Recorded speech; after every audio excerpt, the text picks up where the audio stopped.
xin được gửi tới lời chúc mừng tới toàn thể quý vị và các bạn đã cùng có mặt trong buổi tối ngày hôm nay.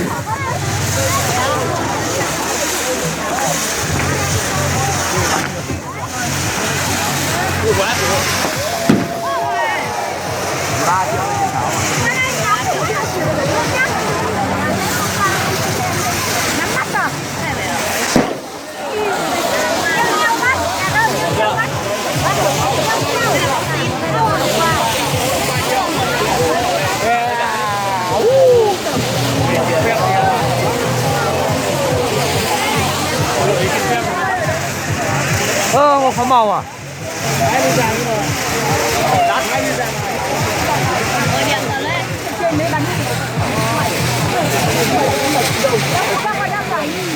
Sợ quá mẹ đấy, con quay đâu mắt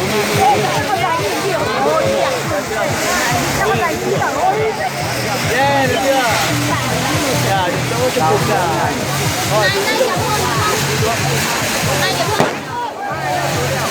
Này đẹp hơn. Ôi, nó bắn này.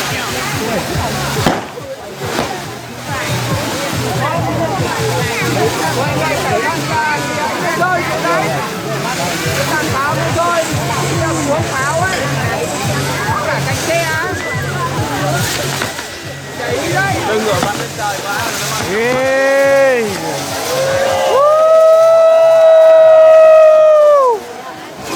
Mày chết, mày chết, mày chết.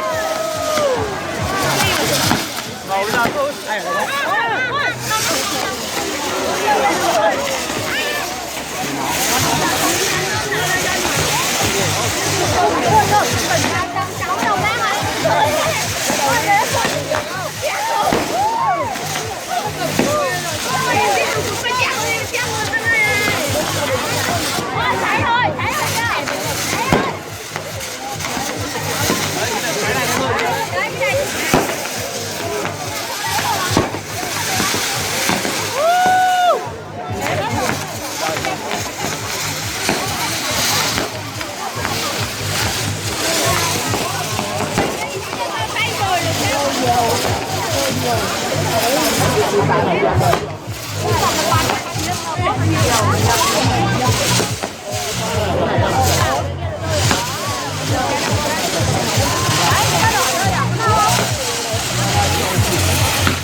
Cái này nó có màu nên nó nặng.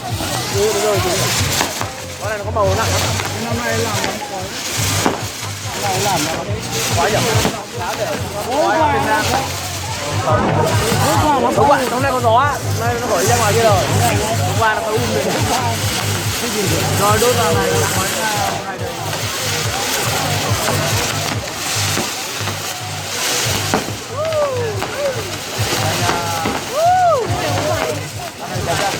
Đi gặp thế.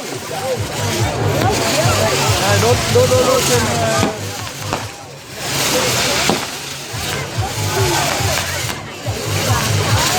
bôi nó bay đầu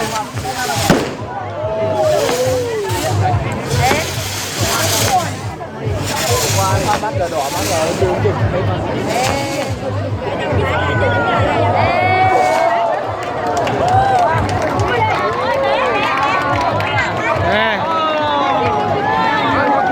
Bobo. Nó có cái kia kìa. cái này đã có tiền.